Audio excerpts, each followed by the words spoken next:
Thank you, Terry. G'day all. My name's Wu O'Reilly and I work with the Office of Water in the ACT Government. And we have... I'm Mark Eccleston. I work for Local Land Services based out of Cooma. Look at us working together already. And we are part of the Upper Murrumbidgee, Restoring the Upper Murrumbidgee River Program, the RUMA program, we often refer to it. And yeah, it is a collaborative project that we're working on together with both ACT and New South Wales under what is often known as the POCOC money. And let me just give you a little bit of context around where that fits in with everything. There's a strategy called the Improvement to the Health of the Upper Murrumbidgee strategy, which came out of the signing of the Water Amendments Act back in late 2023. And POCOC, Senator POCOC got these agreements to sign the Act, and all these great benefits that we are going to talk about today have come out as a result of that. But the strategy is more comprehensive than just the RUMA program. So the SWEOID that we've been talking about this morning, that Wendy was talking about, is part of that strategy. So that agreement, as well as the Drought Contingency Fund, that was a $30 million fund that's $10 million per year for 3 years to buy water off Snowy Hydro to send down the river to in the case of drought-like conditions. And so that's basically a stopgap measure to stop the river ceasing to flow as it did in 2019 while we get the SWEOID in place. So they're the two other major pieces of work that sit under the strategy. And then the third one is the RUMA program. And so there's $12.5 million out of that for New South Wales to do a range of projects, $7.5 million for ACT. Out of that, we had to do we did want to do a bunch of joint program plans to where we had overlap for collaboration. So we had one for First Nations, we had one for comms and engagement, and we had one for science and monitoring. So that's where we had those collaborative projects that overlap. And then there are a bunch of on-ground projects that both ACT and New South Wales are doing in isolation. And out of that, we have on-ground projects for 3 years, and we have science and monitoring projects for 4 years that fall out of all that. Clear as mud? Very good. So I'm just going to quickly go over what we're doing in the ACT, and then Mark's going to talk to the New South Wales ones.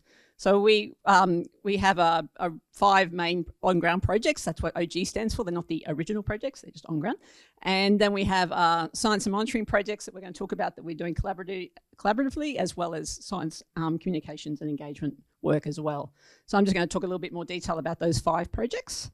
The on-ground one, the Protecting Our Rural Catchments, that's mainly been working in the Nace and Gudgeonby catchments in the ACT. They have been highlighted for many years as part of the Actions for Clean Water, the Aqua Plan that some of you may remember, as a high-risk erosion catchments. And so there has been collective investment in that over the past 10 years. There were some really great Rivers of Carbon projects that came out of that in the last 5 years. And the work that we've done, worked with EDRP, that's our Laurie Gould's group, to actually really finish off a lot of those projects that were done. So there was some really great work started there, and we've really tried to come in and work with 10 landholders, 11 erosion sites, all those great statistics there around weed management and native riparian corridors.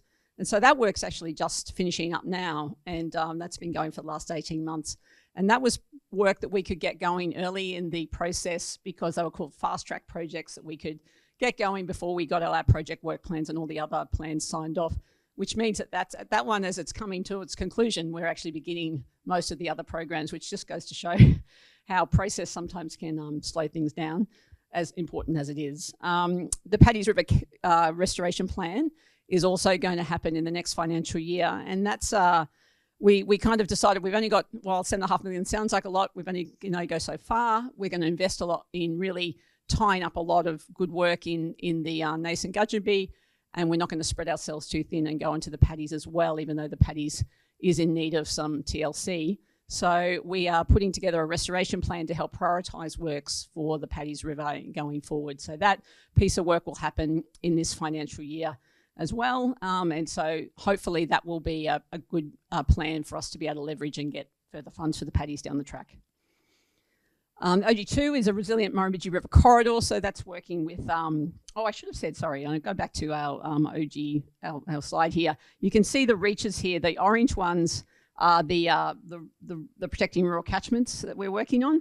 The purple reach is the OG2, so that's where we're working on the Murrumbidgee River Corridor with our good mates in ACT Parks, and we've got Ollie and Emily here today. Thanks for coming. And we've also got Reach 3, which is the yellow one, and that is working in the reach above Point Hut Crossing to the ACT border. That one is getting a lot of more investment because it is recognised as one of the more degraded sections of the Murrumbidgee River, and so we are funneling a lot of investment into that area. So with the Murrumbidgee River Corridor, we're working mostly on trying to improve connection of native canopy in those areas. So we're doing a lot of highlighting a lot of areas where it is lacking that canopy connectivity, and so we're doing lots of plantings along there, working the pictures there in Casuarina Sands, and I think the other one is in a block affectionately known as Block 140, is it, Ollie? It's really, I think, and that's downstream of Canbar Pools as well. We're doing a lot of box elder, woody weed control, and black willow particularly, and they were targeted where one of the strategy objectives is about legacy and the lasting effects of this project. There's some weeds that we could do a whole pile of work on and they could be back there tomorrow. Whereas we feel like the box elder and black willow are actually at levels where they haven't seeded so badly that they can get away on us, and we can actually do a couple of passes of the entire main stem of the Murrumbidgee over the next 3 years and actually really have a really good job of holding that weed back. So we feel like they were the best to target to get the lasting effects that we were after. There's also going to be some erosion. Excuse me. There's also going to be some erosion projects happening in that area in the next year as well. So the OG3, as I said, the area upstream of Point Hut Crossing, where that area has a lot of issues with sand deposition. It's quite shallow and deporperative of structure and habitat in places, and so we've recognised that as being a major issue for fish passage in that area. You've got good Murray cod habitat upstream in Geiger Line and downstream of Point Hut as well. And this area is considered to be a significant impassage to the fish there. So we're looking at doing the continuing the planting and the weeding with the ACT Parks, but also doing some investing a fair bit into in-stream works in that area. So you can see a picture here. These are the engineered log jams that Office of Nature Conservation and the ACT government set up some years ago. We've got Mark Linterman here who's did a pile of rock groins years ago. So there's a lot of work being done in this area trying to address this wicked problem. And it's not easy, but you can see from those aerial shots there that those engineered log jams actually do a good job of scouring the sand out in front of them as the increased velocity as you funnel the water into a smaller space. And then that creates these refuge pools for the fish. So that's one way you can try and address it when you've got this continuous input of sand coming into the river. But we are currently working with Alluvium to try and come up with some other ideas and structures that may also be able to address this problem.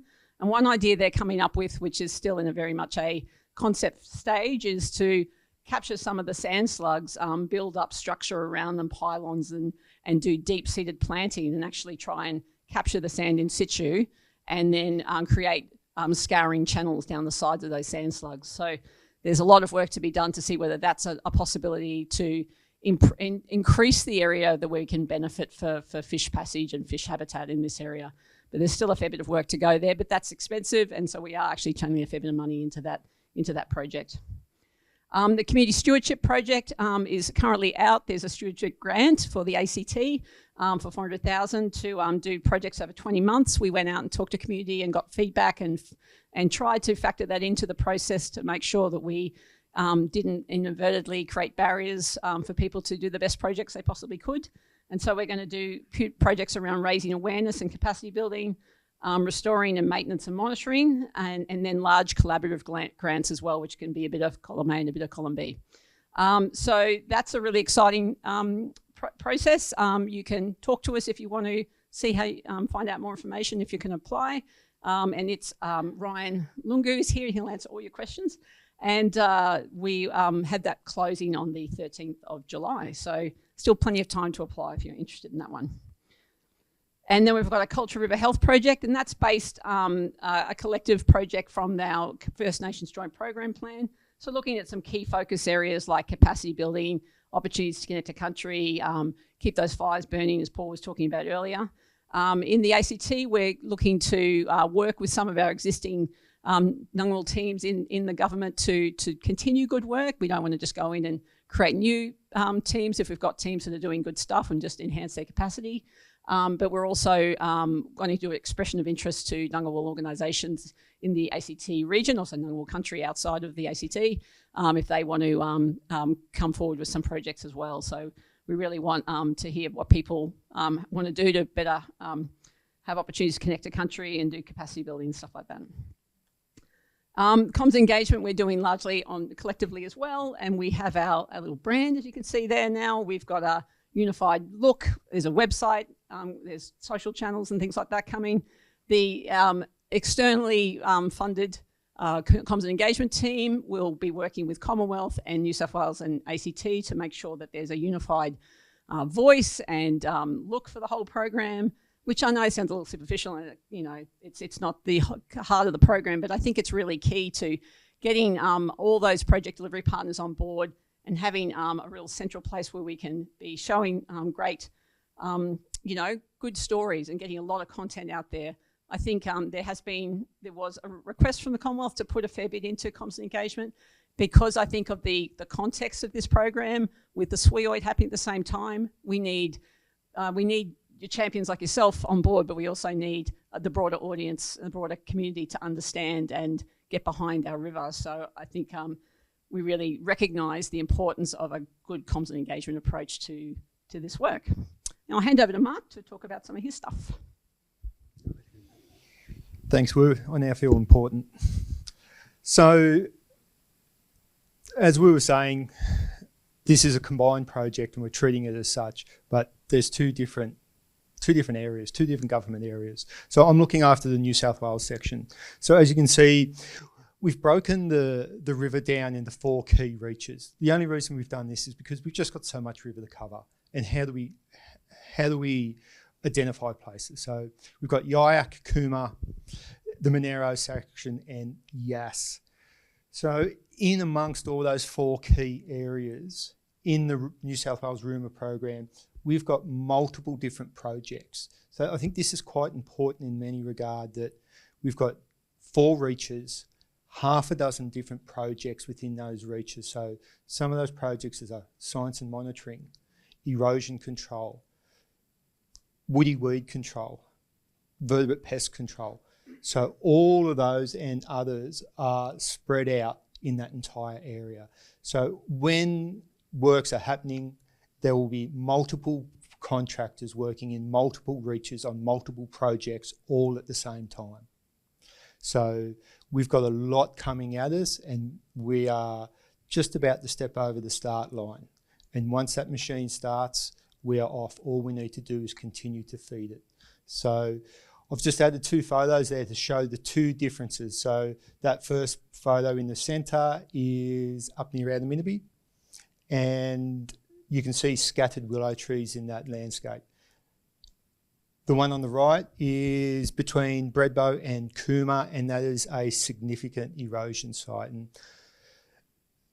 that site there repairs will start within the next 6 weeks.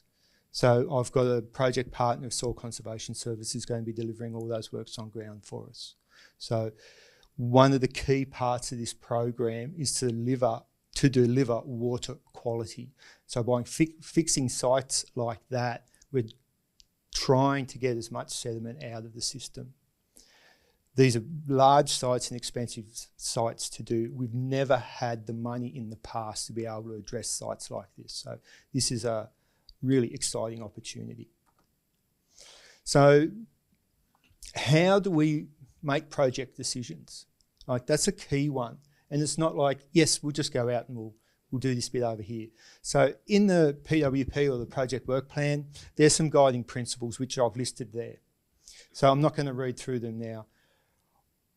The dot points is what we consider. Have we consulted widely about the proposed on-ground works? What data do we have to inform these decisions? Are we building on previous work? Building on previous work is a key thing for us. Is it going to deliver on the guiding principles? Does it offer value for money? And water runs downhill.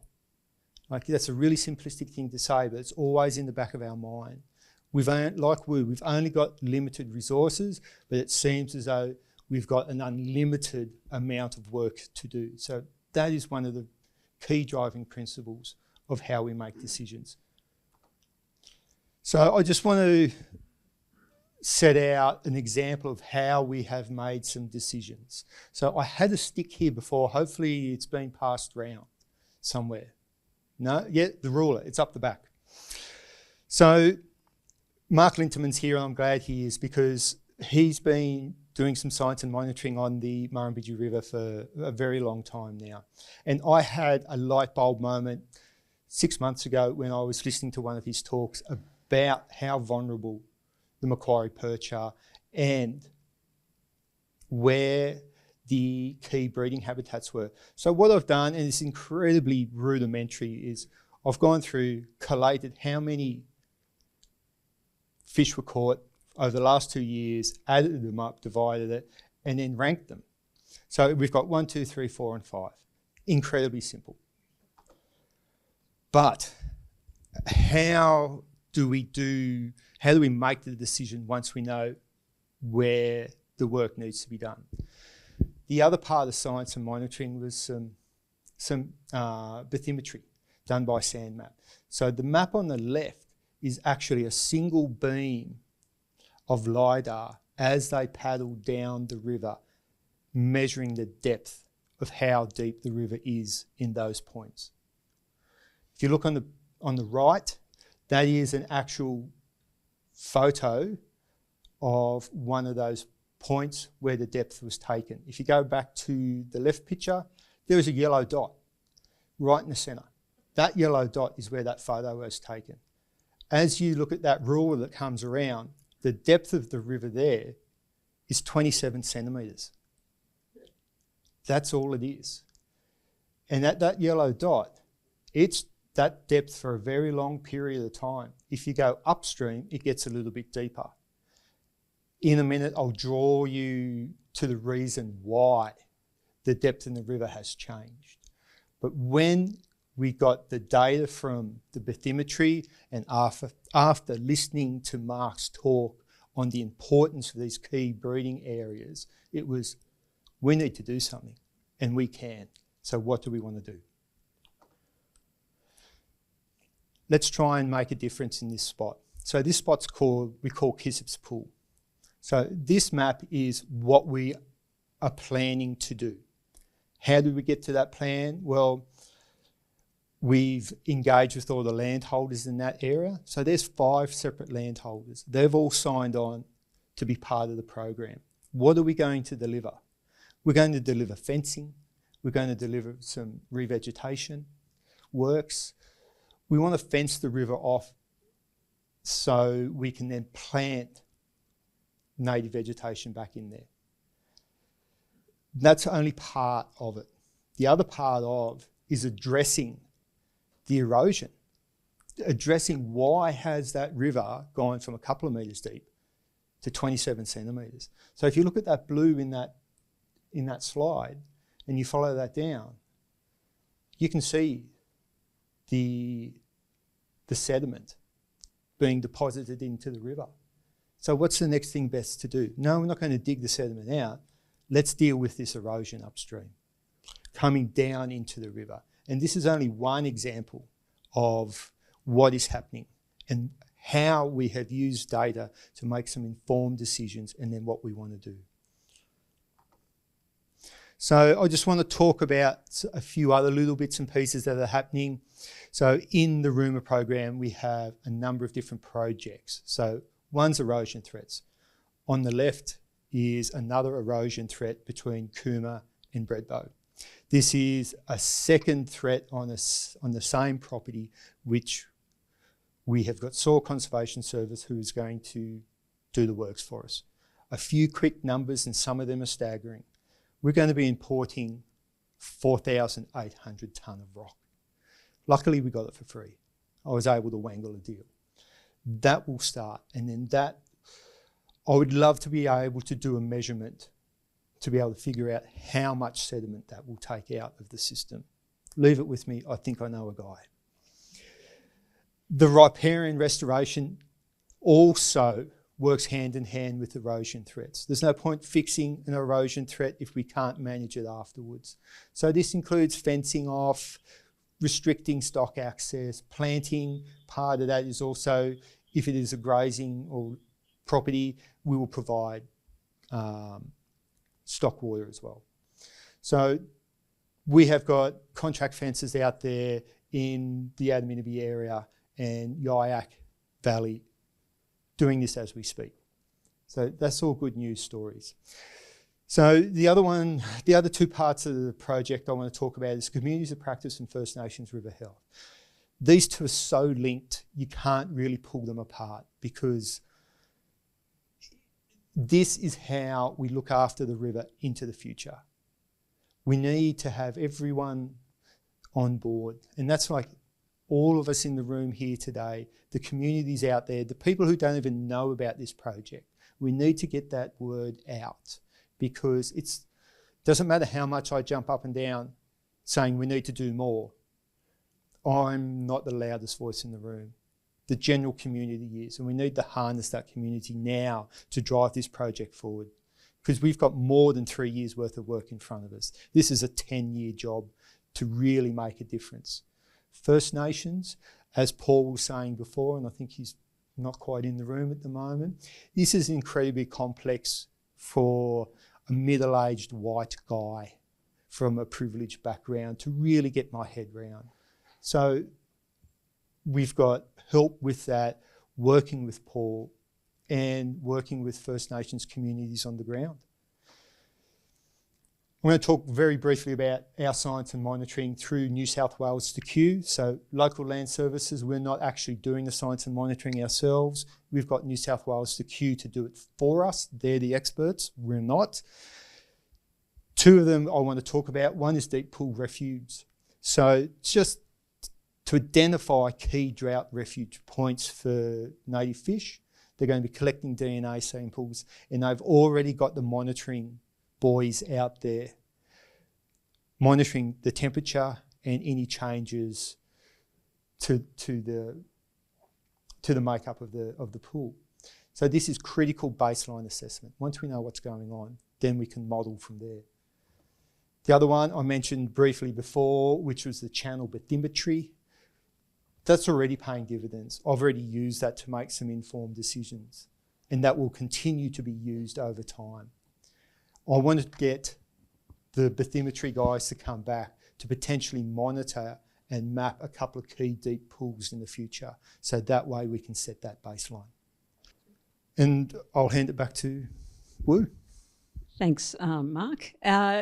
And yeah, as you said, New South Wales Secure is leading that work. Beck Wood, we acknowledge her, she's done a fantastic job leading that work. And Sylvain Perrin in the ACT Officer Water has led the collaborative New South Wales ACT expression of interest for $5 million in science and monitoring projects. It's been a huge piece of work, and I'm really excited to touch on some of these today with Mark, because when we talk about a turning point in the river, it's acknowledging that it's building on all the work that's been done to date. It's not a new, we're not coming in and saving the day. It's building on the champions in the room here who have done great work, and it is building the evidence and the science to be able to really leverage a greater acknowledgement in the light of the SWIOID deal to be able to really see a turning point for the river. And we think that this is a really exciting opportunity, and the science and monitoring is central to that.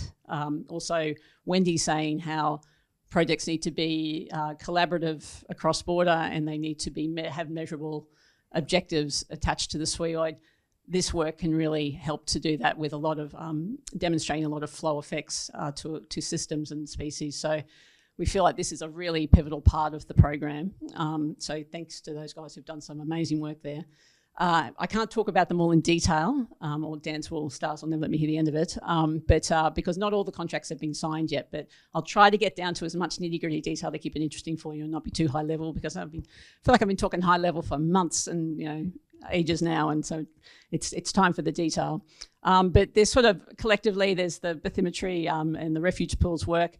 There's some really great monitoring work that will happen as part of this work, both for looking at the on-ground works and looking at intervention monitoring, as well as condition assessment monitoring, that should give us a condition monitoring framework at the end of this whole program to be able to, properly be able to set indicators and reference for the river going in the future. We're also going to do some really innovative methodology using drones to assess the riparian condition as well as the in-stream condition and plants in stream. We'll be able to ground truth that with some of that other monitoring from the other teams that will be doing the condition assessment monitoring, having those two projects working together to be able to get a more broad scale condition assessment at a finer detail using drone technology. So that's really exciting. And I think particularly the in-stream stuff and riparian is a real gap in our knowledge, and to be able to get that on a broader scale will be a real game changer. We're doing modelling as well, which we're going to be doing monitoring in the ACT, looking at low flows and understanding, the hydraulics, the foundations there to understand connectivity. So of course, under certain flow conditions, or what impediments to fish passage and things like that, scouring effects, cleaning of the system, and how that was all affected by different flow scenarios. So that's a really important piece of work. And also in the top of the system, New South Wales are doing one on riffles as well, and understanding the riffle habitat, particularly downstream of Tantangara. So looking at how much water is needed to clean the riffles, how much is needed to get productivity and good macroinvertebrate communities in the riffles, and how much is needed just to cover the riffles. So some of that really key information that we're going to have at the end of this project, which is really exciting.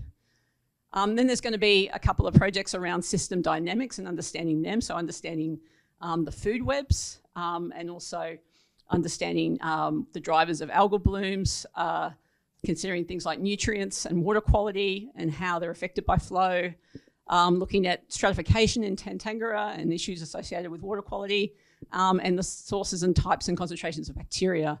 So there'll be a range of projects around systems and better understanding them and flow responses to those. So that's really exciting as well.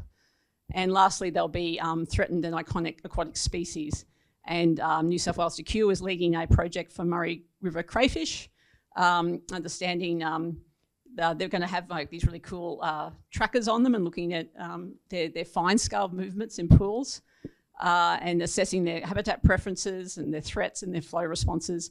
And they'll be able to refine those and have their environmental water requirements factored in the future for Murray River cray. And there's also going to be work on Murray cod as well, and understanding the impacts of habitat and flow on juvenile production and dispersal for Murray cod, although that one hasn't been finalised, so I can't talk more about it. It's very frustrating, but it's very close, I promise.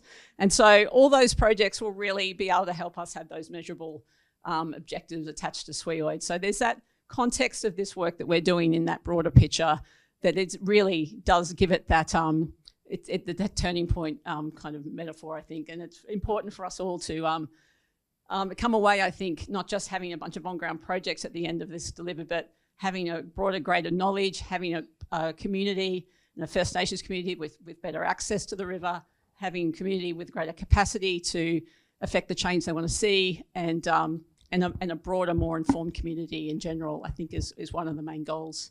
So it's an exciting time, and the next couple of years are really you're going to be sick of hearing from us. Some people may have said we haven't heard enough of you. You might be sorry you said that. Thanks. Thank you.